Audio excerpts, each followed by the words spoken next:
Perbedaan Kanjeng Ratu Kidul dan Nyi Roro Kidul. Halo sahabat, apa kabarnya?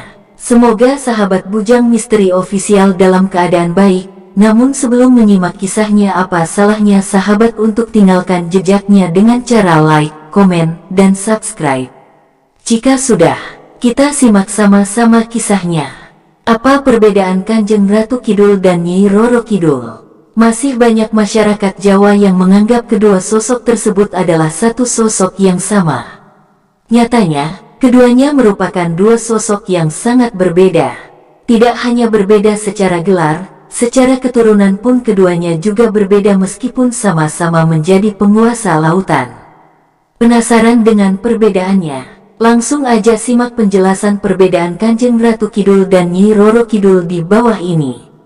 1. Asal-usul Kanjeng Ratu Kidul. Berdasarkan mitos yang beredar, Kanjeng Ratu Kidul dipercaya sebagai roh suci yang memiliki sifat dan perilaku mulia dan baik hati. Selain itu, beberapa orang juga percaya bahwa beliau merupakan keturunan para dewa yang sering turun ke dunia manusia dengan menyamar menjadi sosok tertentu. Ada juga yang mengatakan sosok penguasa laut tersebut diciptakan dari Dewa Kaping Telu yang kemudian diberikan peran sebagai Dewi Sri atau yang juga dikenal sebagai Dewi Padi.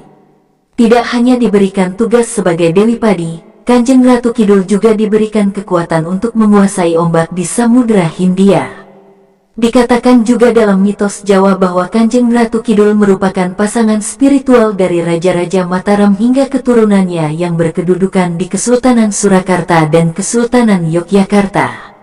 2. Asal-usul Nyi Roro Kidul. Jika Kanjeng Ratu Kidul dipercaya sebagai sosok roh suci atau keturunan langsung para dewa, Nyi Roro Kidul dipercaya sebagai putri kerajaan di Sunda bernama Putri Kandita atau yang juga dikenal dengan Dewi Kandita.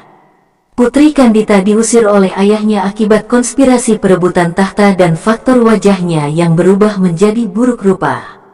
Ternyata setelah diselidiki, wajah buruk rupanya tersebut akibat diguna-guna oleh dukun atas suruhan dari pihak kerajaan yang sangat iri dengan kecantikan sang putri.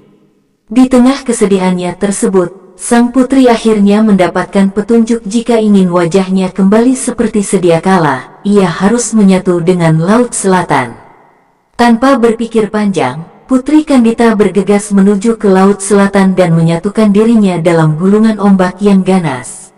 Ternyata petunjuk tersebut benar, kecantikan Putri Kandita kembali seperti sedia kala. Selain itu, Putri Kandita pun langsung diangkat sebagai ratu oleh para makhluk halus yang bersemayam di pantai selatan. 3. Perbedaan Kanjeng Ratu Kidul dan Nyi Roro Kidul. Secara singkat, Kanjeng Roro Kidul merupakan roh suci dan keturunan langsung dari para dewa. Sementara itu, Nyi Roro Kidul merupakan putri kerajaan di Sunda yang menyatu dengan pantai selatan karena sebuah perjanjian.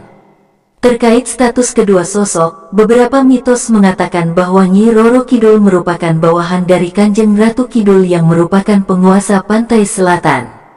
Pasalnya, Nyi Roro Kidul diyakini sebagai ratu dari para makhluk halus yang bersemayam di pantai selatan. Oleh karena itu, terdapat larangan tidak tertulis di pantai selatan agar tidak memakai pakaian berwarna hijau jika tidak mau digulung ombak sang Ratu Laut Selatan, Nyi Roro Kidul. Terlepas dari berbagai mitos yang beredar, alangkah baiknya kita tetap berperilaku baik di setiap tempat yang sedang dikunjungi. Nah, itu dia penjelasan lengkap perbedaan Kanjeng Ratu Kidul dan Nyi Roro Kidul. Gimana? Rasa penasaran sudah terjawab bukan? Jangan sampai tertukar lagi ya. Jika merasa puas dengan penjelasannya, maka apa salahnya kalian tinggalkan komen juga subscribe-nya.